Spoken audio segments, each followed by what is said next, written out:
Dans cette vidéo, je viens pour m'adresser à Apuchou National, le soi-disant guide de la nation. Quelle nation? Je ne connais pas. Celui-là même qui ne cesse de lancer les pics à la nation camerounaise pour dire que c'est amusement. On ne sait pas de quel amusement il parle.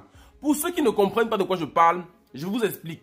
Depuis un certain temps, Apuchou National, le gros buffle de la Côte d'Ivoire, ne cesse de lancer les pics à la nation camerounaise. Il a commencé à faire ce post-ci, où il dit clairement que si le Cameroun réussit à gagner la Coupe du Monde Qatar 2022, il va venir au Cameroun, épouser une femme et construire beaucoup de routes. Parce que selon lui, la poussière ne cesse d'envahir les habitants du Cameroun. Selon lui, il y a tellement de poussière rouge au Cameroun qu'il faudrait que c'est lui, le guide, le sauveur de sa soi-disant deuxième nation, qui doit venir pour tout goudronner. On a fait comme si on n'avait pas vu, on a fait comme s'il n'y avait rien. Mais Apuchou n'a cessé d'insister. Il a fait un second post où il dit aux gens qu'il va venir au Cameroun en décembre. Quand venant en décembre, il va partager l'argent aux jeunes Camerounais, qu'il va donner 10 000 francs à chaque jeune Camerounais qui va venir le soutenir. Parce que selon lui, il y a une pauvreté extrême au Cameroun et les jeunes n'ont pas assez d'argent pour se nourrir. Dans ce même post, il dit encore que, à son arrivée au Cameroun, il va construire énormément de goudron grâce à sa soi-disant fondation, qu'il va mettre beaucoup d'argent en jeu pour ne plus que la poussière envahisse la vie des habitants camerounais. Parce que oui, selon lui, il dit être le guide de la nation camerounaise et que c'est lui qui va venir construire beaucoup de goudron au Cameroun. Je demande à Apuchou, tu te prends même pour qui? C'est toujours comme ça qu'il avait fait pendant la CAN. C'est l'une des premières personnes qui avait engendré cette guerre qui a eu sur les réseaux sociaux entre le Cameroun et la Côte d'Ivoire. Et après, il est venu dire que c'est amusement. Tout ce qu'il fait, qu'il voit que non, on est en train de vouloir le prendre, il dit que c'est amusement. Apuchou, si tu veux t'amuser, s'il te plaît, amuse-toi d'abord à retirer toutes les graisses qui sont sur ton corps. Parce que oui, là ce n'est pas amusement. Si tu veux t'amuser, amuse-toi d'abord à faire des kilomètres, à courir encore et encore pour essayer de maigrir un peu. Parce qu'on en a marre. Il est même allé plus loin. Il est allé plus loin dans ce post-ci où il montre clairement que le Cameroun doit perdre les phases éliminatoires dans sa poule. Parce que oui, quand on voit le classement qu'il a fait, on comprend clairement qu'il est en train de dire qu'on va rentrer au premier tour de la Coupe Qatar 2022. C'est la même chose qu'il avait fait pendant la CAN. Et après, il est venu dire que c'est amusement. On en a marre des amusements.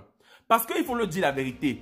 Dès que Apuchou est en train de perdre de la visibilité, bon, nous disons pas perdre de la visibilité, dès qu'il est en train de voir qu'il n'y a plus de buzz, où il peut partir mettre sa bouche, il s'attaque directement au Cameroun. Parce que selon lui, le Cameroun c'est son deuxième pays, mais on voit clairement que c'est de l'hypocrisie. Parce que tu ne peux pas dire aimer un pays et toujours être en train de t'attaquer à ce pays. Apuchou, arrête de t'attaquer au Cameroun. Si tu aimes vraiment le Cameroun, aime-le d'un seul cœur. Ne fais pas de l'hypocrisie en disant qu'on va perdre ceci et c'est toujours le ballon.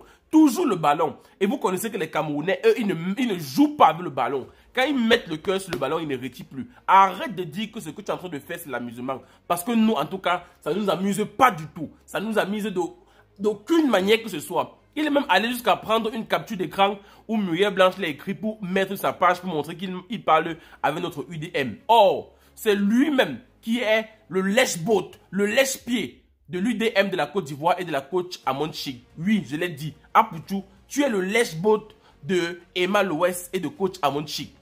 Si tu as mal, sache que c'est amusement. Parce que pour toi, tout ce que tu fais, tu prends ça, tu mets dans amusement. Il est même allé jusqu'à dire que ces paires de chaussures qu'il porte, il va arriver au Cameroun et partager au peuple camerounais. Mais pour qui tu te prends en fait, Apuchou?